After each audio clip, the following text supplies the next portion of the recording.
So eto na nga po mga idol, Coach Timcon may tryo na gagamitin nga po sa Gilas Pilipinas. Isang power forward at dalawang shooting guard ang susi sa ating national team. And bago ho natin yan ipagpatuloy at pag-usapan, please huwag niyo muna kakalimutan na mag-like and subscribe sa ating channel. Maraming salamat po mga kaibigan. Inaayos na ho ni Coach Timcon ngayon ang official nga po na lineup ng ating national team Gilas Pilipinas. Alam niyo mga kaibigan, sa nalalapit na FIBA Asia Cup, kinakailangan ho nating manalo sa ating kagroup, sa Group D. So magiging madali ba yung magiging laban ng Gilas Pilipinas sa Chinese Taipei, sa Iraq, at sa kupunan nga po ng New Zealand mga idol? Ngayon ho kasi alam natin ang problema ng Gilas Pilipinas bukod ho sa depensa, dahil nga wala tayong Kai Sotto mga idol, kailangan din natin pagpukusan nga po yung mga shooting guard natin, which is kahit matatangkad ang mga kalaban, kaya nating makipagsabayan sa labas. Ngayon po mga kaibigan, itong si Coach Timcon ay nakaisip ng magandang plano para nga po sa ating national team. Ano ba yung sinasabi ko dito na plano nga po ni Coach Timcon? Alam nyo mga kaibigan, doon nga po sa FIBA Asia Cup qualifiers, nakita naman natin ang hirap na hirap manalo ang Gilas Pilipinas dahil nga po sa hindi malakas na sistema nitong si Coach Timcon.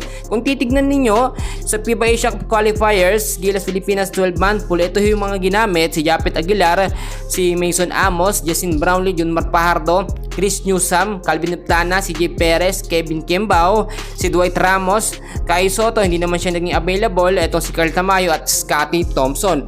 Eto mga kaibigan yung sinasabi ko sa inyong pagbabago ngayon. Si Kevin Kimbao ho, hindi yan nabigyan masyado ng minuto ni Coach Timcon sa FIBA Asia Cup Qualifiers 2025 kahit nasa lineup siya. Pero ngayon lumalabas ang tunay na abilidad nito nga pong si Kimbao sa KVL, and so far talagang gumagawa na siya ng pangalan ngayon at mas nakikilala pa. Ngayon nakita ni Coach Timcon na ito'y talagang malakas at maaasahan po na power forward po ng ating national team at naglalaro din bilang shooting guard kahit papaano. Kasama siya sa sinasabi ko sa inyong tryo. At bukod pa dyan mga idol, eto pa etong si Renza Bando, pagsabayin ko na, at eto nga pong si Jordan Heading ay siguradong nasa line na po ng Gilas Pilipinas bilang shooting guard po ng ating national team. So marami nagtatanong paano naman daw ang depensa ng Gilas Pilipinas kung puro lang daw shooting guard o puro na lang daw tumitira sa tres ang ilaline up ni Coach Timcon. Mga kaibigan, meron pa rin naman tayong Junmar Pajardo at Japet Aguilar. Pero as of now, sa update natin,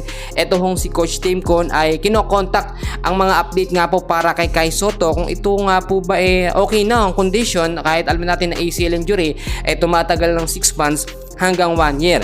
Pero so far kung titignan nyo si Kai Sotto, tuloy-tuloy yung pag-iensayo ngayon kahit may injury siya or na-injured siya mga idol, may chance pa kaya na makapaglaro dito nga po sa FIBA Asia Cup sa nalalapit na Agosto sa Jeddah, Saudi Arabia. Well mga kaibigan, marami pa namang pagbabago. Mali naman natin si Kai Sotto biglang maging available, who knows, at mapasama sa lineup po ng ating national team. Yan muna ang update natin, and please huwag nyo kalimutan na mag-like and subscribe. Maraming salamat po.